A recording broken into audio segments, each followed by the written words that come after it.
Summer வந்தாச்சு. What's your plan for this holiday? எங்க கிட்ட விட்டுருங்க, நாங்க பாத்துக்கிறோம். GT Holidays. GT Holidays, South India's #1 travel brand. உங்கள் பகுதியில் நடக்கும் அனைத்து நிகழ்வுகளையும் ஆதன் நியூஸ் செயலியில் செய்திகளாக பதிவிட்டு சிட்டிசன் ஜேர்னலிஸ்டாக மாறுங்கள். அரசியல் நிகழ்வுகள், சுவாரஸ்ய தகவல்கள், கோரிக்கை, திருவிழா, விவசாயம் உள்ளிட்ட பல்வேறு நிகழ்வுகளையும் போட்டோ மற்றும் வீடியோவுடன் செய்திகளாக பதிவிடலாம். இது குறித்த மேலும் தகவலுக்கு ஸ்கிரீனில் தெரியும் இந்த எண்ணில் தொடர்பு கொள்ளவும். நிதி இல்ல நீங்க அழுதுகிட்டே தான் இருக்கீங்க, நீங்க கடைசி வரைக்கும் அழுதுகிட்டே இருக்க வேண்டியதுதான் அப்படின்னு வந்து திமுகவை டைரக்டா அட்டாக் பண்ணிருக்காரு பிரதமர். எப்படி சார் பாக்குறீங்க? குறிப்பிட்ட மாநிலங்களுக்கு மிக கூடுதல் நிதி, சில மாநிலங்களுக்கு நிதி கொடுப்பதில்லை. இது நம்ம உதாரணம் மட்டும் இல்ல, கேரளா உதாரணமா தான் அவங்க வழக்கெல்லாம் போட்டிருக்கவங்க. அப்படிங்கும்போது நீங்க அழுதுகிட்டு தான் இருப்பீங்கன்னு சொல்றதெல்லாம் அது அர்த்தமற்ற பேச்சு. அதுவும் அரசு விழாவில் வந்து இப்படி பிரதமர் பேசுவது என்பது மாநிலத்தின் மீதான பரிவுத்தன்மையாக அது கொள்ளப்படாது.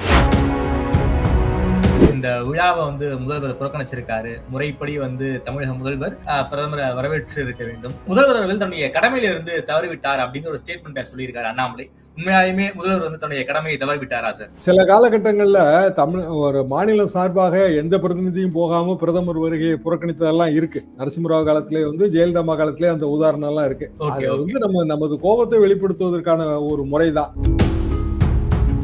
புதிய பாம்பன் பாலம் இந்திய பொறியாளர்களோட திறமைக்கு வந்து அது எடுத்துக்காட்டு. அப்போ பிரதமர் என்ன சொல்றாரு, அந்த முதல் பாம்பன் பாலத்தை கட்டினதுலயும் குஜராத்தி இருந்தாங்க, இப்ப நான் ஒரு குஜராத்காரன் திறந்து வைக்கிறேன்னா அப்ப நீங்களும் அது ரீஜனல் பிரைடு தானே எடுக்கிறீங்க. தமிழ்ல ஏன் கையெழுத்து போடலான்னு கேட்கறாரு. குஜராத்தில கையெழுத்து போடுறாரா, இங்கிலீஷ்ல தான் கையெழுத்து போடுறாரு. எல்லாருமேங்க ஒண்ணு ஹிந்தியில போடுறாங்க, இல்லைன்னா இங்கிலீஷ்ல போடுறாங்க. அது போக அதிமுக பாரதிய ஜனதா கூட்டணி உறுதியாக போகுது, அது உறுதி ஆயிடுச்சு. அமித்ஷாவே வந்து தேசிய கூட்டணின்னு சொல்லிட்டாரு என்கிற ஒரு வாதங்கள் வரும்போது அண்ணாமலை அவர்கள் தலைவர் பதவிக்கான போட்டியில் இல்லை, வேற புதிய தலைவர் வரப்போகிறார். பாஜக ஒரே வளர்ச்சியில தான் இருக்கு. அண்ணாமலை வந்த பிறகு ஒரு பூம் வரலன்னு சொல்ல வரீங்களா சார்? அண்ணாமலை வந்த பிறகு நூக்கன் கார்னர் வந்து பார்ட்டிக்கு ஒரு வகையான பிரபலத்துவம் கிடைத்திருக்கு. அது அண்ணாமலைக்கான பிரபலத்துவமா அவர் மாத்திட்டாரு. அண்ணாமலைக்கு தனிப்பட்ட ரீதியான அவருடைய செல்வாக்கு வளர்ந்திருக்கு நாம எடுத்துக்கலாமா சார்? அண்ணாமலை வந்து தனிப்பட்ட முறையில அவர் வந்து ஒரு குறிப்பிடத்தகுந்த அரசியல் தலைவராக உருமாற்றம் பெற்றிருக்கிறார். ஓகே சார், புது கட்சியில இருந்து ஆரம்பிக்க போறாரா? இல்ல, அப்படி ஆரம்பிக்க வேண்டிய கட்டாயம் வரத்தான் செய்யும். என்னன்னா, அண்ணாமலை ஏற்படுத்தி வைத்திருக்கிற காயம் அதிமுக தொண்டர்கள் மனதுல அது போகணும் அப்படின்னா அமித்ஷா மாதிரியானவர்கள் அவர் வந்து அதிமுக ஆபீஸ்க்கு வந்து எம்ஜிஆர் சிலை, ஜெயலலிதா சிலைகள்லாம் வந்து மரியாதை செலுத்தி, என்னன்னா அதுதான் வந்து ஒரு நினைவுகளை வந்து விட்டு செல்லும். அமித்ஷா தமிழ்நாட்டுக்கு வரப்போறாரு சார், வரப்போறாரு 10ஆம் தேதி வரப்போறாரு. அதிமுக சொல்றாங்க, அது சரியான ஸ்ட்ராட்டஜின்றாங்க. ஆதன் நேயர்களுக்கு அன்பு வணக்கம். இன்று நம்மோடு மூத்த பத்திரிகையாளர் திருமிகு தராசு ஷியாம் அவர்கள் உள்ளார். வணக்கம் ஷியாம் சார். வணக்கம் தாமரை சார், நல்லா இருக்கீங்களா? நல்லா இருக்கு. பிரதமருடைய இலங்கை பயணம், அதை தொடர்ந்து தமிழ்நாடு வருகை, நேற்றைக்கு பாம்பன் பாலம், புதிய பாம்பன் பாலம் திறப்பு விழாவில் பேச்சு தான் ஒரு மிகப்பெரிய ஒரு பேசுபொருளாக மாறி இருக்கு. திமுக காங்கிரஸ் ஆட்சியின் போது தமிழ்நாடு வந்து பட்ஜெட்லயும் சரி, இந்த ரயில்வே திட்டங்களையும் சரி ரொம்ப அளவுக்கு புறக்கணிக்கப்பட்டிருக்கு. நான் பிரதமராக வந்த பிறகு அதை 3 மடங்கு திருப்பி கொடுத்துருக்கேன். 3 மடங்கு காங்கிரஸ் ஆட்சியோட 3 மடங்கு திருப்பி பண்ணியிருக்கேன். நிதி இல்ல நீங்க அழுதுகிட்டே தான் இருக்கீங்க, நீங்க கடைசி வரைக்கும் அழுதுகிட்டே இருக்க வேண்டியதுதான் அப்படின்னு வந்து திமுகவை டைரக்டா அட்டாக் பண்ணியிருக்காரு பிரதமர். எப்படி சார் பாக்குறீங்க? இதோடைய டேக்அவே நம்ம என்னவா எடுத்துக்கணும் சார்? வரி பங்கீடு என்பதுதான் இதுல அடிப்படை பிரின்சிபிள்ங்க. முதல்ல வந்து நமக்கு நிதி கமிஷன் இருக்கும்போது அவங்க வந்து டிஸ்கஸ் பண்ணி மாநிலத்துக்கு இவ்வளவுங்கிறத முதலே சொல்லிடுவாங்க.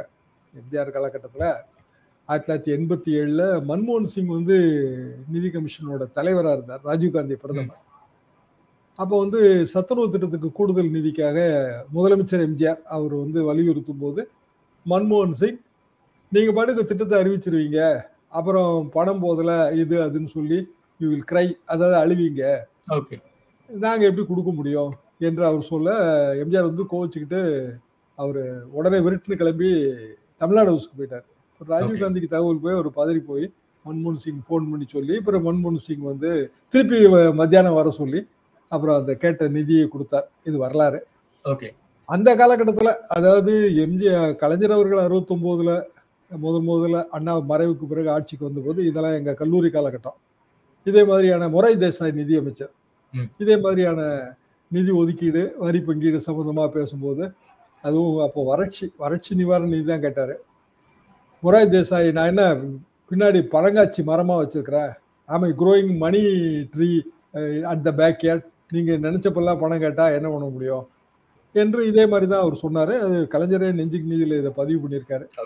எதுக்கு நான் சொல்றேன்னா, மத்திய அரசு புறக்கணிப்புங்கிறது எல்லா ஆட்சிகளையும் நடக்குது. அது சமீபத்தில் கூட ஸ்டாலின் அவர்கள் கூட அது சொல்லியிருக்காங்க. ஆனா நம்ம கேட்பது என்ன அப்படின்னா, இப்போ இந்த காலகட்டத்தில் பழைய காலகட்டம் கூட கொஞ்சம் பொருந்தல. என்னன்னா, நம்மளுக்கு வந்து சில வரி விதிப்பு அதிகாரங்கள் இருந்தது மாநிலங்களுக்கு. இப்ப எல்லாமே வந்து மத்திய அரசாங்கம் ஆயிடுச்சு. ஒட்டுமொத்தமா இங்க இருந்து போற பணத்துக்கு ஒரு மாநிலத்துக்கு என்ன மத்திய அரசாங்கம் திருப்பி செய்யுதுங்கிறது தான் கணக்கு. இதுல ரயில்வே பட்ஜெட் சேராது. ரயில்வே வந்து அது தனி பட்ஜெட்டா ஒரு காலத்துல இருந்ததுங்க. அதை இவங்க சேர்த்து பொது பட்ஜெட்டுக்கு கொண்டு வந்துட்டாங்க. அப்போ பொது பட்ஜெட்டுக்கு கொண்டு வரும்போது ரயில்வே என்பது ஒட்டுமொத்த இந்தியாவுக்கானது தான். இப்போ தமிழ்நாடு சென்னையிலிருந்து கிளம்புற ரயில், அதுக்கு நான் பணம் ஒதுக்கணும்னு சொன்னா அது அடுத்த ஸ்டாப்பே வந்து வேற மாநிலத்துல தான் நிற்கும். இன்ஃபேக்ட் வந்து வேற மாநிலம் நிறைய பயன்படுத்தும் அதை. அப்போ அதை வந்து ஒரு மாநிலத்தோட கணக்குல வந்து எப்போதுமே வர வைப்பது கிடையாது. ரயில்வே பட்ஜெட் இருந்தா இது கிளியர் கட்டா தெரியும். இப்போ ரயில்வே பட்ஜெட் இல்லைங்கிறதுனால இது தெரிய மாட்டேங்குது. அப்போ 3 மடங்கு நான் திருப்பி கொடுத்துட்டேன்னு சொல்றதெல்லாம் ரொம்ப பைத்தியகாரத்தனமான ஒரு ஸ்டேட்மெண்ட். அது வந்து சரி கிடையாது. இவ்வளவு வரி செலுத்தி இருக்கோம், அந்த வரி ₹1 வரிக்கு இவ்வளவுதான் பணம் கிடைக்குது, கூடுதலா வேணும், இதுதான் மாநிலங்களோட டிமாண்டு. மாநிலம் எப்போதுமே கூடுதல் கேட்டுக்கிட்டு தான் இருக்கும். அதை நீங்க எப்படி அழுவதாக எடுத்துக்கொள்கிறீர்கள்? அது ஆற்றாமையின் வெளிப்பாடை தவிர அழுவதற்கான வெளிப்பாடு இல்லை. மாநிலம் வந்து எப்போதுமே ஸ்டேட் ஸ்பெசிபிக்கா சில ப்ராஜெக்டை அவங்க நிறைவேற்றிக்கிட்டே தான் இருப்பாங்க. மாநில மக்களின் டிமாண்ட் அது. நிறைவேற்றிட்டு இருக்கும்போது கூடுதல் நிதி நமக்கு தேவைப்பட்டு தான் இருக்கும். பொதுவாக பேருந்து நிதி கூட சரியாக தருவதில்லைங்கிறதா குற்றச்சாட்டே. அப்படிங்கும்போது இப்போ ரிலீஸ் பண்ணிருக்காங்க நினைக்கிறேன் சார். அது ஸ்டேட் டிசாஸ்டர், அது SDRF ரொம்ப கம்மியா தான் ரிலீஸ் பண்ணிருக்காங்க. ஜெனரலாவே வந்து குறிப்பிட்ட மாநிலங்களுக்கு மிக கூடுதல் நிதி, சில மாநிலங்களுக்கு நிதி கொடுப்பதில்லை. நம்ம உதாரணம் மட்டும் இல்ல, கேரளா உதாரணமா தான் அவங்க வழக்கெல்லாம் போட்டாச்சு அவங்க. அப்படிங்கும்போது நீங்க அழுதுகிட்டு தான் இருப்பீங்கன்னு சொல்றதெல்லாம் அது அர்த்தமற்ற பேச்சு. அதுவும் ஒரு அரசு விழாவில் வந்து இப்படி பிரதமர் பேசுவது என்பது அது அவ்வளவு சரியான ஒரு சரியான மாநிலத்தின் மீதான பரிவுத்தன்மையாக அது கொள்ளப்படாது. மிகப்பெரிய தவறுன்னு தான் நான் நினைக்கிறேன். ஓகே சார், குறிப்பா அண்ணாமலை இன்னொரு ஸ்டேட்மெண்ட் சொல்லியிருக்காரு சார். இந்த விழாவை வந்து முதல்வர் புறக்கணிச்சிருக்காரு. முறைப்படி வந்து தமிழக முதல்வர் பிரதமரை வரவேற்று இருக்க வேண்டும். முதல்வர் அவர்கள் தன்னுடைய கடமையில இருந்து தவறிவிட்டார் அப்படிங்கிற ஒரு ஸ்டேட்மெண்ட்டை சொல்லியிருக்காரு அண்ணாமலை. உண்மையாலுமே முதல்வர் வந்து தன்னுடைய கடமையை தவறிவிட்டாரா சார்? புறக்கணிப்புன்னு எப்படிங்க சொல்ல முடியும்? தமிழ்நாடு அரசு சார்பாக நிதியமைச்சர் வந்து வரவேற்றிருக்கிறார். ஆமா. மூத்த அமைச்சர்கள் ஒருவரான PTR தியாகராஜன் அவர்கள் வழி அனுப்பி வைத்திருக்கிறார். தமிழ்நாடு அரசு புறக்கணித்திருந்தா தமிழ்நாடு சார்பாக ரெப்ரசன்டேட்டிவ் எல்லாம் போயிருக்க மாட்டாங்க. சில காலகட்டங்கள்ல ஒரு மாநிலம் சார்பாக எந்த பிரதிநிதியும் போகாம பிரதமர் வருகையை புறக்கணித்ததெல்லாம் இருக்கு. நரசிம்மராவ் காலத்திலே வந்து ஜெயலலிதா காலத்திலே அந்த உதாரணம் எல்லாம் இருக்கு. அது வந்து நமது கோபத்தை வெளிப்படுத்துவதற்கான ஒரு முறைதான். ஆனா இந்த பிரதமர் விசிட்டை பொறுத்த வரைக்கும் புறக்கணிப்பு எல்லாம் எதுவும் நடக்கல. முதலமைச்சருக்கு ஏற்கனவே வேற நிகழ்ச்சிகள் இருந்தது. அந்த நிகழ்ச்சிகளுக்கு அவர் சென்றார். பிரதமர் அவருக்கு ஒத்துக்கொண்ட நிகழ்ச்சி, அவர் ராமநவமியை பர்டிகுலரைஸ் பண்ணி இந்த நிகழ்ச்சியை ஒத்துக்கிட்டாருங்க. இலங்கைக்கு அவர் போறது இது முதல் முறை அல்ல. இலங்கைக்கு போயிட்டு நேர டெல்லிக்கு போயிருக்கலாம்னு அண்ணாமலை அவர்கள் சொல்றாரு.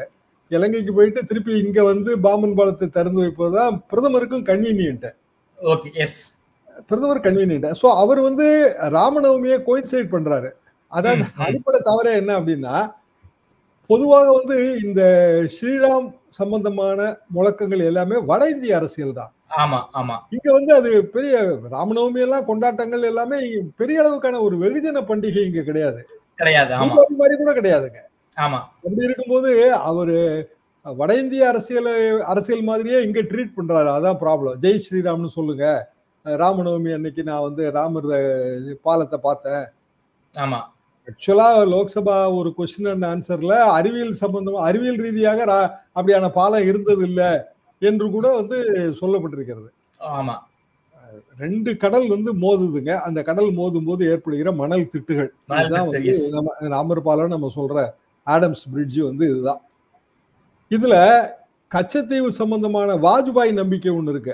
அவர் வாலி தீவுன்னு தான் 1985 எல்லாம் சொல்லியிருக்காரு. டெசோ மாநாடு நடக்கும்போது மதுரைக்கு வாஜ்பாய் வந்திருந்தாரு. நிறைய பேர் அந்த கூட்டத்தை கலந்து கொண்டவங்க தான். நான் பத்திரிகையாளர், நம்ம KS ராதாகிருஷ்ணன் திமுக செய்தி தொடர்பாளர், அவரெல்லாம் அதுக்கான ஏற்பாடு செய்தவர் தான். மீனாட்சி அம்மன் கோவிலுக்குலாம் வந்து வழிபட்டுட்டு வாஜ்பாய் வந்து வாலித்தீவு, கச்சத்தீவு என்பது வாலித்தீவு, வாலி போரிட்ட இடம், அது வந்து இந்தியாவுக்கு ரொம்ப இம்பார்ட்டன்ட் என்றெல்லாம் சொன்னார். அப்பவே கச்சத்தீவு தாரை வார்க்கப்பட்டு விட்டது. அப்போ அந்த கச்சத்தீவு சம்பந்தமான ஒரு நிவாரணம், இப்போ உதாரணமாக கச்சத்தீவு வந்து ஒரு லாங் டேர்ம் குத்தகைக்கு எடுக்கிறது, இல்ல பழைய பெருபாரி உதாரணம் ஒண்ணு இருக்குங்க.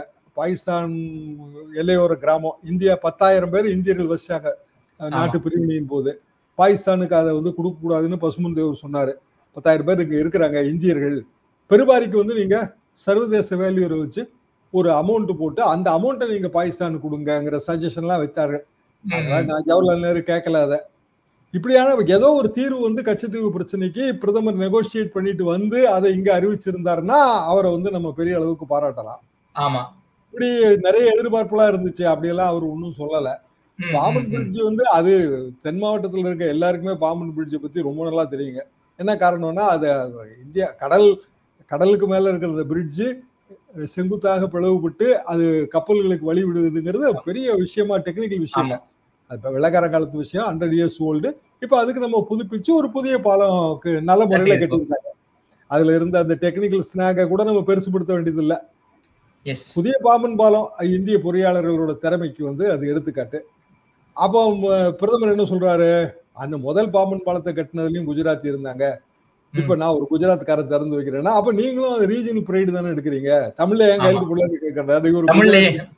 குஜராத்தில கையெழுத்து போடுறாரா, இங்கிலீஷ்ல தான் கையெழுத்து போடுறாரு. எல்லாருமேங்க ஒண்ணு ஹிந்தியில போடுறாங்க, இல்லைன்னா இங்கிலீஷ்ல போடுறாங்க. அப்ப வந்து அந்தந்த மாநிலத்துல இருந்து போற கடிதத்துக்கு எல்லாம் வந்து அந்தந்த மாநில மொழியில யாரும் கையெழுத்து போடுறது கிடையாதுங்களா, மத்திய அரசோட ரெக்கமெண்டேஷன். இங்க தமிழ்நாட்டுக்குள்ள பாத்தீங்கன்னா IAS IPS அதிகாரிகள் தமிழ்ல கையெழுத்து போடணுங்கிற சட்டம் ஏற்றி ரொம்ப நாள் ஆச்சு. நிறைய அதிகாரிகள், வட மாநில அதிகாரிகள் இங்க வந்தோடனே முதல்ல செய்யற விஷயம் தமிழ்ல கையெழுத்து போட கத்துக்கிறது தான். அப்ப வந்து பிரதமர் வைக்கிற அந்த குற்றச்சாட்டு எதுவுமே அதுல பொருத்தமா இல்ல. அண்ணாமலை அதுக்கு அதை அடியுற்றி பேசுகிற அண்ணாமலை அவர்களுக்கு பதவி பதற்றம் தான் தெரியுதே தவிர பகுத்தறிகிற உண்மை தெரியல. குறிப்பாக அண்ணாமலை பதட்டத்துல இருக்காருன்னு நீங்க சொல்றீங்க. சமீப கால பிரஸ் மீட்டை பார்க்கும்போது நான் எப்படி வேணாலும் எடுத்துக்கலாம், தலைவர் பதவிக்கு போட்டி இல்லைன்னு சொல்றாரா, இல்ல தலைவர் பதவிக்கான போட்டியில நான் இல்லைங்கிறாரா? சார் என்னதான் சார் அண்ணாமலை ஸ்டேட்மெண்ட் நாம எப்படிதான் புரிஞ்சுக்கிறது?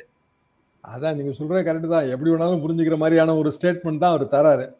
ஆனா தலைவர் பதவிக்கான போட்டியில் தான் இல்லை அப்படின்னா தலைவர் பதவிக்கு நிச்சயமா ஒரு 5-6 பேர் கேட்பாங்க. ஓட்டு போட்டு தேர்ந்தெடுக்க மாட்டார்களே தவிர நியமன பதவி, அதாவது நியமனம்னு வைத்தாலும் அது என்னன்னா ஒரு சம்பிரதாயமா ஒரு தேர்தல் மாதிரி நடக்குங்க. யாரு ஓட்டு போட தகுதி உள்ளவர்களோ அவங்க இருப்பாங்க, ஒரே ஒரு பேர் தான் வரும், அந்த பேரை எல்லாரும் ஒத்துக்குவாங்க. இது நடைமுறை வழக்கம். எல்லா கட்சியிலுமே அப்படித்தான். தலைவர் பதவிக்கு என்ன திமுக என்ன ஓட்டு போட்டா தேர்ந்தெடுக்கிறாங்க. ஆனா தலைவர் பதவியை கேட்டவர்கள் எத்தனை பேர்? நிறைய பேர் கேட்டிருப்பாங்கல்ல, நிறைய பேர் தகுதியானவர்கள் இருப்பாங்கல்ல, அண்ணாமலையோட கூட தகுதியானவர்கள் சீனியாரிட்டி உள்ளவங்க இருப்பாங்கல்ல, அவங்க கேட்டிருப்பாங்க. அப்படி கேட்டீர்களா நீங்கிறப்பதான் அவரு நான் வந்து அந்த அப்படியான போட்டியில இல்லைன்றாரு. அப்படின்னா இவர் தலைவரா தொடரல அப்படின்னு தான் நம்ம புரிஞ்சுக்க முடியும். அது போக அதிமுக பாரதிய ஜனதா கூட்டணி உறுதியாக போகுது, அது உறுதி ஆயிடுச்சு, அமித்ஷாவே வந்து தேசிய கூட்டணி சொல்லிட்டாரு என்று என்கிற ஒரு வாதங்கள் வரும்போது அண்ணாமலை அவர்கள் தலைவர் பதவிக்கான போட்டியில் இல்லை, வேற புதிய தலைவர் வரப்போகிறார், அப்படிதான் எல்லாரும் புரிஞ்சுக்கிறாங்க. சார், குறிப்பாக அமித்ஷா அவர்கள் சந்திப்புக்கு பிறகு அமித்ஷா வந்து NDA கூட்டணின்னு சொல்லிட்டாரு.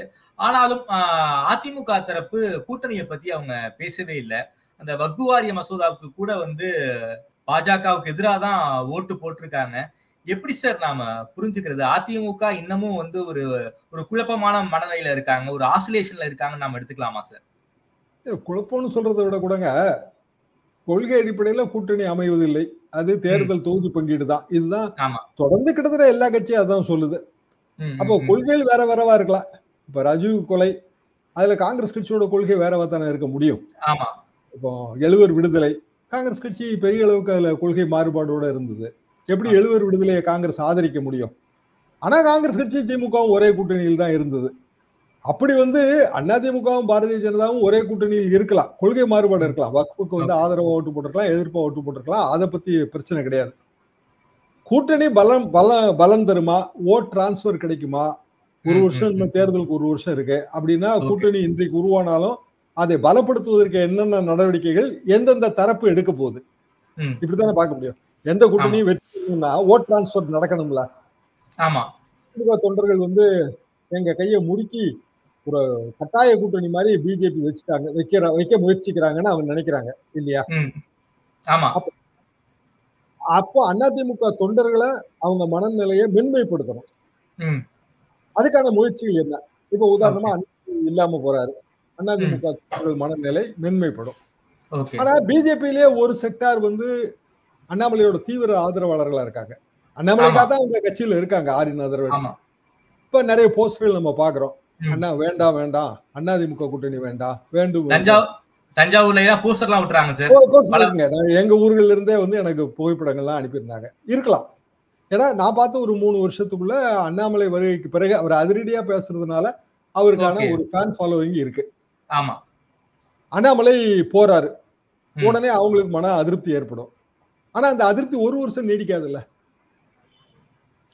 உதாரணமா நீங்க ஒரு பிஜேபியில ஏதோ லோக்கல் லெவல்ல ஒரு தஞ்சாவூர் டிஸ்ட்ரிக்ட்ல ஒரு பதவியில இருக்கீங்க, அதிருப்தி இருக்கு, பதவி விட்டு நீங்க விலகிட்டீங்க. ஒரு வருஷத்துக்குள்ள உங்க இடத்த இன்னொருத்தன் ஃபில் பண்ணிடுவானே.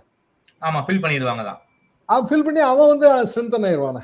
ஆமா, அப்படிங்கும்போது அண்ணாமலை போறதுனால பெரும் நிரந்தரமான நஷ்டம் வராத இல்ல, யாரு போறதுனாலுமே நிரந்தரமான நஷ்டம் வராது இல்லைங்க. இல்ல, அவர்கிட்ட அவர் வந்த பிறகு வந்து தமிழ்நாடு பாஜக வந்து 3% இருந்து ஒரு 11% வரைக்கும் கொண்டு வந்திருக்காருங்கிற ஒரு விஷயம் இருக்கு சார். நம்ம ஓட் பேங்க் வந்து வளர்ந்துருக்கு. சோ அந்த அதிருப்தி 2014 18%, 2 MP 2014 மக்களவை தேர்தல் வரும்போது எங்க ஊர்ல எல்லாம் மோடின்னு ஒருவருங்க, குஜராத் முதல்வரா, குஜராத் அப்படி முன்னேறி இருக்குன்னு எங்க ஊர்களே சொல்லுவாங்க. அவர் ஃப்ரெஷ்ஷா வரும்போது. இன்னைக்கு வந்து எதிர்ப்புணர்வுகள் பல விஷயங்கள் இருக்குங்க. 2014 மோடிக்கு வந்து எந்த விதமான எதிர்ப்பும் கிடையாது தமிழ்நாட்டை பொறுத்த வரைக்கும். 2014 2 MP, ஒன்னு நார்கோயில் பொன்னார், இன்னொன்னு தருமபுரியில அன்புமணி. 18% ஓட்டு. இதே என்டிஏ கூட்டணி தான் அப்பமும். பிஜேபிக்கு சீட்டு கம்மி. ஒட்டுமொத்த கூட்டணி 18% வாங்குச்சு. இந்த முறை பிஜேபிக்கு சீட்டு அதிகம், 20 சீட்டு என்னமோ அவன் போட்டி போட்ட இடம் 20 22 போட்டி போட்டாங்க 2024. அப்ப 14க்கு 24 இடையில 10 வருஷம் வித்தியாசம். அண்ணாமலை வருகைக்கு பிறகு எப்படி என்ன பிஜேபி ஓட்டு வங்கி உயர்ந்திருக்கு? 14 தானே கம்பேர் பண்ணணும் நீங்க. ஆமா, ஏன்னா 19ல வந்து அது அதிமுக எங்க ஆட்சியில் இருந்தது, ஆட்சிக்கு எதிரான உணர்வு இருந்துச்சு. அதிமுகவே வந்து அந்த விடுபட்ட இடைத்தேர்தலை தான் 18 சீட்டு டிஸ்குவாலிஃபைடு எம்எல்ஏ தேர்தலுங்க. அப்புறம் 4 சீட்டு 22 சீட்டு 22ல 10வது ஜெயிக்கணுங்கிற கம்பல்ஷன்ல அதிமுக இருந்துச்சு. அதை தான் அவங்க ஃபுல்லா கான்சன்ட்ரேட் பண்ணாங்க. 9 ஜெயிச்சாங்கல்ல. அப்போ 9 ஜெயிச்சதை நீங்க குறை சொல்ல முடியாதுல்ல. ஆட்சியில் இருக்கிற கட்சி 9 இடைத்தேர்தலில் வெற்றி பெறுதுல. அப்போ 2014 24 தான் நீங்க கம்பேர் பண்ண முடியும். அதுக்காக நான் சொல்ல வரேன். ஏன்னா 19 இடைத்தேர்தல் 22 இடைத்தேர்தல் நடக்குது. 14 அப்படி எதுவும் கிடையாது. சோ அண்ணா பாஜக ஒரே வளர்ச்சியில தான் இருக்கு. அண்ணாமலை வந்த பிறகு ஒரு பூம் வரலன்னு சொல்ல வரீங்களா சார்? அண்ணாமலை வந்த பிறகு நூக்கன் கார்னர் வந்து பார்ட்டிக்கு ஒரு வகையான ஒரு பிரபலத்துவம் கிடைத்திருக்கு. அது அண்ணாமலைக்கான பிரபலத்துவமா அவர் மாத்திட்டாரு. அதான் அதோட சிக்கல். அப்ப அண்ணாமலை தமிழக பாரதிய ஜனதாவை விட தான் அதிக வளர்ச்சி அடைஞ்சிருக்கிறேன்னு சொல்ல வர்றாரு. உதாரணமா சீமானோட ஒரு நல்ல நெருக்கம் காட்டுவாரு. இன்னைக்கு பாத்தீங்கன்னா SRM காலேஜ்ல சீமான் அண்ணாமலை கலந்து கொள்கிற கூட்டம். வேற பேச்சு போட்டிக்கு பரிசு கொடுக்குறாங்க, ஒரே மேடையில தராங்க. அப்படின்னா அண்ணாமலைக்கு பொலிட்டிக்கல் டிசைன் இருக்குல்ல. அதுல பிஜேபியை தாண்டின பொலிட்டிக்கல் டிசைன் சொல்றோம். அண்ணாமலைக்கு தனிப்பட்ட ரீதியான அவருடைய செல்வாக்கு வளர்ந்திருக்கு நாம எடுத்துக்கலாமா சார்? அண்ணாமலை வந்து தனிப்பட்ட முறையில அவர் வந்து ஒரு குறிப்பிடத்தகுந்த அரசியல் தலைவராக உருமாற்றம் பெற்றிருக்கிறார். ஓகே சார், புது கட்சியில ஆரம்பிக்க போறாரா? இல்ல, அப்படி ஆரம்பிக்க வேண்டிய கட்டாயம் வரத்தான் செய்யும். என்னன்னா எந்த ஒரு மாநில தலைவரும் எந்த ஒரு தேசிய கட்சியிலையும் பதவி நிரந்தரம் கிடையாது. 26 தேர்தல்ங்க. 26 தேர்தல்ல அண்ணாமலை முதலமைச்சராலாம் ஆக போறது கிடையாது. ம், அவரோட ம், இலக்கு முதலமைச்சர்னு வச்சீங்கன்னா 2031 தேர்தல் வரைக்கும் அவரு பிஜேபியிலே எப்படி மாநில தலைவரா இருப்பாரு? ஓகே. சோ மாநில தலைவரா நீங்க வந்து ஒரு தேசிய கட்சியில பதவி ஒரு மாநில தலைவர் பதவியில இருக்கீங்க. Hmm, you have proved something. So உங்களுக்கு நேச்சுரல் எலிவேஷன் மத்திய அமைச்சர் பதவி தான். ஆமா. ஆளுநர் ஆகலாம் தமிழிசை மாதிரி. அப்ப அதுக்கான வயசு வந்து அண்ணாமலைக்கு இன்னும் வரல. இல்ல. எஸ். அண்ணாமலைக்கா பெரிய சர்வீஸ் எல்லாம் ஒண்ணும் கிடையாது. ஆர்எஸ்எஸ்லயோ ஆர்எஸ்எஸ் பயிற்சியிலயோ இல்ல பிஜேபிலயோ அதெல்லாம் ஒண்ணும் கிடையாதுங்க. அவர் வந்து ஒரு மேலிடம் அவரை வந்து இங்க கொண்டு வந்து கொடுத்தது. ஏராளமான பணத்தை வந்து அள்ளி செலவு பண்ணாங்க. பாப்புலர் ஆனார். சார் இன்வெஸ்ட் பண்ணிருக்காங்களே பிஜேபி வந்து அண்ணாமலை மேல வந்து நிறைய இன்வெஸ்ட் பண்ணிருக்காங்க. அப்படி இருக்கக்கூடிய கூட்டணிக்காக வந்து அண்ணாமலையை வந்து உங்களால ஒண்ணுமே பண்ண முடியாது. ஒண்ணு எலிவேஷன் தான் கொடுத்தாகணும். நம்ம இவ்வளவு இன்வெஸ்ட் பண்ணிட்டோம், ஓரளவுக்கு பேஸ்ஃபுல்லா மாத்திருக்காரு, அவரை வந்து கீழே கொண்டு வர முடியாது. சென்ட்ரல் பிஜேபி ஒரு எலிவேட் பண்ணி தான் சார் ஆகணும். எலிவேட் பண்ணி தான் ஆகணும். ஆனா அண்ணாமலை பேசுற எதுவுமே வந்து அவரு அப்படியான எலிவேஷனுக்கு ஒர்க் பண்ற மாதிரி தெரியல.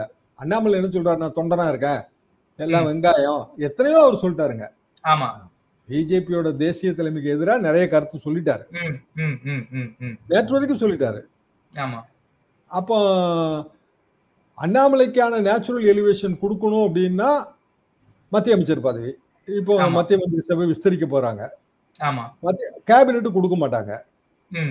கொடுத்தா மினிஸ்டர் ஆஃப் ஸ்டேட் தான், எம்ஓஎஸ் தான். எம்ஓஎஸ் கொடுக்கணும்னா 6 மாசத்துக்குள்ள எம்பி ஆகணும். 2025 ஜூலைல வர்ற சீட்டு மொத்தம் 12 சீட்டு தான் ஆல் இந்தியா லெவல்ல.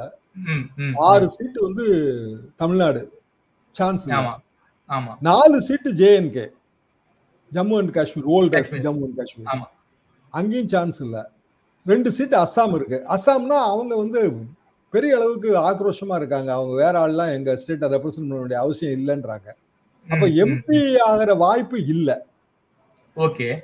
அப்ப எம்பி ஆகலாம்னா 6 மாசம் கழிச்சு எம்பி ஆகிறதுக்கு ஏதாவது பீகார்ல ஜெயிச்சு அப்படி இன்னொரு வேகன்சி வந்துச்சுன்னா அப்படி எம்பி ஆகிறதுக்கான வாய்ப்பை தான் தேடணும். சரி, ஏடிஎம்கே கிட்ட 2 சீட் இருக்குல்ல சார்? ஏடிஎம்கே கிட்ட இல்லங்க. அதிமுக ஏற்கனவே அவங்களுக்கு 1 சீட் இருக்கு. பிஜேபியோட கூட்டணி வைக்கும் போது ஒரு லாபம் இருக்கு. என்னன்னா ஒரு 4 எம்எல்ஏ ஓட்டு அதுல இருக்கு. பாமக ஏற்கனவே கேட்டு அவங்களும் நெருக்கடி கொடுக்குறாங்க. அவங்கள்ட்ட ஒரு 4 இருக்கு.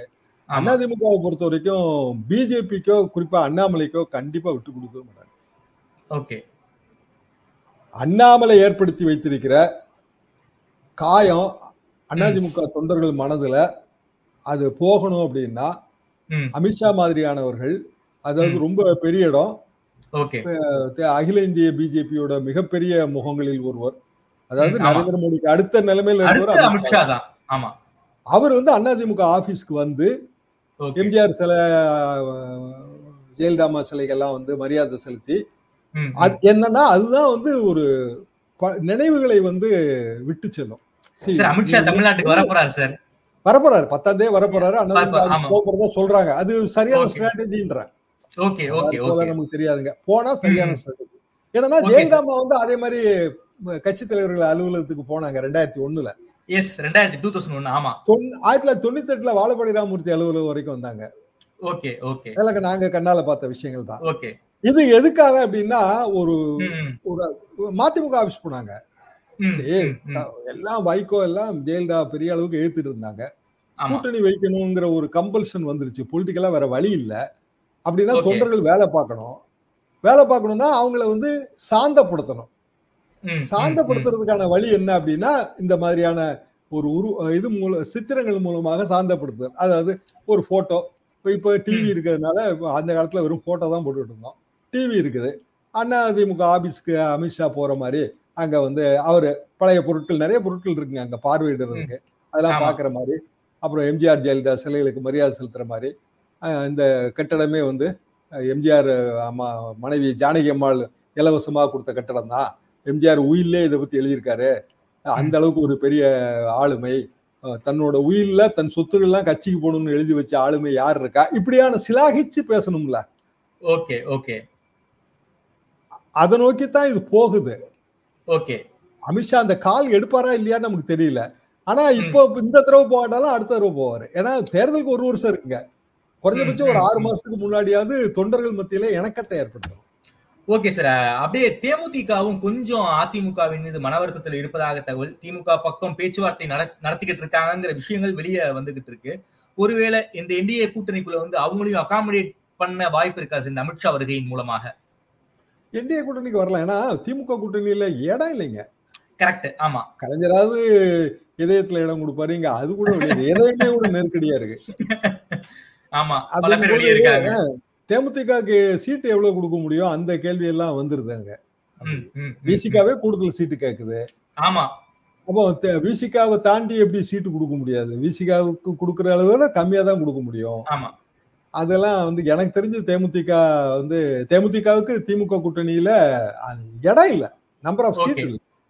அப்படின்னா இங்க இடம் இருக்கு, அதிமுக இருக்காங்க. ராஜ்யசபா சீட்டு அவங்க கேட்கறது அது நடக்கவே நடக்காது, ஏன்னா அதுக்கான வாய்ப்பு அவங்களுக்கு இல்ல. பட் சட்டமன்ற தேர்தலில் கணிசமான இடங்கள் கொடுக்கலாம். இப்போ இதுல வந்து அந்த கூட்டணிக்கு பிஜேபி அதிமுக கூட்டணி வரும்போது திமுக கூட்டணிக்கு சரியான சவாலாக அது பார்க்கப்படும். இன்னும் ஒரு வருஷம் இருக்கு. இப்பவுமே பாத்தீங்கன்னா இன்னைக்கெல்லாம் அசம்பிளியில வந்து பெரிய அளவுக்கு அதிமுக பிரச்சனை. அவங்க வந்து யார் அந்த தியாகி பேட்ஜ், ஒரு நாள் சஸ்பென்ஷன். சோ அந்த நேரேட்டிவ கரெக்டா செட் பண்றாங்க AIADMK. Okay okay okay sir. அப்படியே ராஜ்யசபா சீட்டு பிஎம்கேக்கு போக வாய்ப்பு இருக்கா சார்? பிஎம்கேக்கு போறதுக்கு எனக்கு தெரிஞ்சு வாய்ப்பு இல்லைங்க. அதிமுகவுக்கே அந்த 2 சீட்டுங்கிறது அங்கேயே ஏகப்பட்ட லீடர்ஸ் இருக்காங்க கொடுக்கறதுக்கு. ஒரு சீட்டு கன்ஃபார்ம் சார், ஆனா இன்னொரு இதுக்கான ஓட்டு உங்ககிட்ட இல்லையே சார். ஒரு 6 அதாவது திமுக வந்து 5வது கேண்டிடேட் நிறுத்தினாதானே தேர்தல் வரப்போகுது. ஆமா ஆமா, அவங்களும் அந்த ரிஸ்க் எடுக்கணும்ல. செகண்ட் ப்ரிஃபரன்ஸ் ஓட்டை கால்குலேட் பண்ணி அந்த ரிஸ்க் எடுக்கணும். 4 கேண்டிடேட் தான் போட்டாங்கன்னா இந்த பிரச்சனையே கிடையாது, தேர்தல் பிரச்சனையே வராது. Okay okay okay. அதனால எனக்கு தெரிஞ்சு தேர்தல் நடக்குமாங்கிறதுல எனக்கு தனிப்பட்ட முறையில சந்தேகம். Okay sir. மோடி வருகை, நிர்மலா சீதாராமன் அடிக்கடி தமிழ்நாட்டுக்கு வந்துட்டு இருக்காங்க. கேசி பழனிசாமி, செங்கோட்டையன், சீமான் பார்த்ததாக தகவல். சீமான் வந்து அதை வந்து மறுக்கிறாரு. மீண்டும் அமித்ஷா வந்து தமிழ்நாட்டுக்கு வரப்போறாரு. என்ன சார் மிஷன் சவுத்ங்கிறத வந்து பாஜக வந்து பிளான் பண்றாங்களா? பெங்களூர்ல ஒரு கூட்டம் நடக்கிறாங்க. பீகார் தேர்தல் முடிந்த உடனே தமிழ்நாடு தேர்தல். பீகார் தேர்தலையும் ஒரு சில வக்ஃபுக்கு பிறகு நிறைய பிரச்சனைகள் இருக்கு. நிதிஷ்குமாருக்கும் நிறைய பிரச்சனை இருக்கு, நிறைய நெருக்கடி வந்திருக்கு, பொலிட்டிக்கல் பிரஷர். சோ அங்க ஏதாவது பின்னடைவு ஏற்பட்டா அதை வந்து தமிழ்நாடு தேர்தலில் வெற்றி பெறுவதன் மூலமா தான் ஈடுகட்டணும். அப்படிங்கும் போது தமிழ்நாட கான்சன்ட்ரேட் பண்றாங்க, அது நல்லாவே தெரியுது. அப்போ அடுத்த ஒரு வருடம் வந்து இந்த பரபரப்பு அப்படியே தான் இருக்கும். இப்போ ரைடு இன்னைக்கு எல்லாம் பாத்தீங்கன்னா நேரு வீடு வரைக்கும் ரைடு போயாச்சு. அருண் நேரு வீட்டுல போயிட்டு இருக்கு. அவர் பெரம்பலூர் சிட்டிங் எம்பி. அப்போ திமுக ஆட்சிக்கு அப்படியான நெருக்கடிகள் கொடுக்கத்தான் செய்வாங்க, அதை ஆட்சி சமாளிக்கணும். அப்போ அதிமுகவோட கூட்டணி பலம் என்பது திமுகவின் கூட்டணி பலத்தை விட அதிகமா இருக்கணும். அப்படின்னா சின்ன சின்ன கட்சி கூட விட மாட்டாங்க, தேமுதிக வரைக்கும் உள்ள அகாமடேட் பண்ணத்தான் செய்வாங்க. கொடுக்க மாட்டாங்க. சீமான் வந்துங்க எனக்கு தெரிஞ்சு அவர் கூட்டணி போவாரான்னு சந்தேகம் தான் என்னோட ரீடிங்ல. என்ன ரீசன்னா அவர் எப்படி இதை கால்குலேட் பண்றாருன்னா, அவருக்குன்னு தனியான ஒரு ஓட்டு வங்கி அவர் கிரியேட் பண்றாரு. அந்த ஓட்டு வங்கி உயர்த்தி கொண்டு வந்திருக்காரு, 8% வரைக்கும் உயர்த்தி கொண்டு வந்திருக்காரு. அது எதனால சாத்தியப்பட்டதுன்னா எல்லா தொகுதியிலையும் ஆள் நிறுத்துறது மூலமா தான் சாத்தியப்படும். எல்லா தொகுதியிலும் நீங்க ஆட்கள் நிறுத்தினீங்கனாலே பார்ட்டி வந்து வளரும். அப்ப இப்போதைக்கு அவரோட நோக்கம் என்னவா இருக்குன்னா 8% 15% உயர்த்தணுங்கிறதா நோக்கமா இருக்கும். அது ஓகே தான். அதாவது இதுல வந்துங்க கட்சிக்காரன் செலவு பண்றவங்க தாங்க கஷ்டப்படுவான், தலைவரும் கஷ்டப்படவே மாட்டாரு. கட்சிக்காரன் வெளியில போயிட்டே இருப்பாங்க கொஞ்சம் பேரு, ஆனா புதுசா ஆள் வந்துகிட்டே இருப்பான். அஸ்பிரேஷனல் பாலிடிக்ஸ் தானே, இன்னொரு செட் வரும் உள்ள வரும், அவன் செலவு பண்ணுவான், ஆனா கட்சி வளருது இல்ல. சார் பாஜகவை பொறுத்த வரைக்கும் பீகார் ஃபர்ஸ்ட் தமிழ்நாடு நெக்ஸ்ட் நாம எடுத்துக்கலாமா சார்? நீங்க சொல்றத வச்சு பாக்கும்போது கண்டிப்பாங்க பீகார் ஃபர்ஸ்ட் தமிழ்நாடு நெக்ஸ்ட் தான் எடுத்துக்கணும். பீகார்ல அவங்க ஆட்சியில இருக்காங்க, தமிழ்நாட்டுல ஆட்சியில இல்ல. 4 எம்எல்ஏ இருக்காங்க, 4க்கு மேல ஒரு 6 எம்எல்ஏ ஜெயிச்சு 10 எம்எல்ஏ ஆனா கூட அது பெரிய லாபம் தானே சார். ஆனா பீகார் நம்ம செய்திகள் பார்க்கும்போது தேஜஸ்வி யாதவுக்கு வந்து ஒரு மிகப்பெரிய செல்வாக்கு கூடிக்கிட்டு இருக்கு. கன்னியாகுமாரி வேற அங்க இருக்காரு, ஒரு நல்ல லீடர்ஸா உருவாகிட்டு இருக்காங்கன்னு ஒரு சமீபத்துல தமிழ்நாட்டை சேர்ந்த ஒரு அச்சு பத்திரிகை ஒரு கட்டுரை எழுதியிருக்காங்க.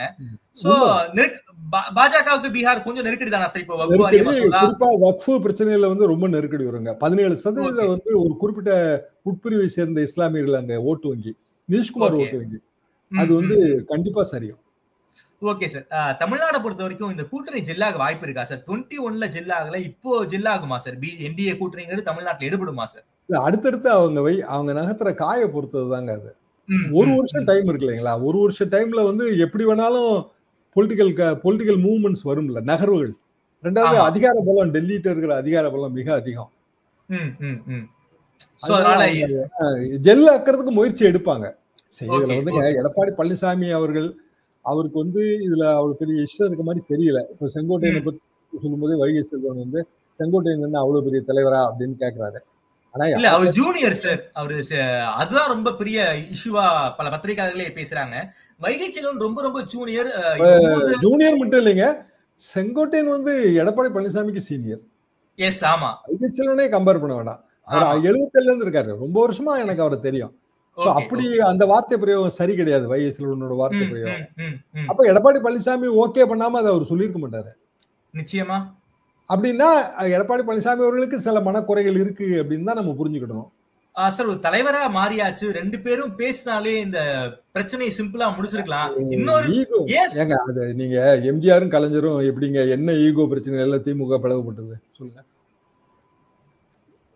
எம்ஜிஆர் வந்து பொருளாளர், கலைஞர் முதல்வர், 2 பேரும் சேர்ந்துதான் 71 தேர்தலை வந்து வடிவமைச்சாங்க. ஆமா.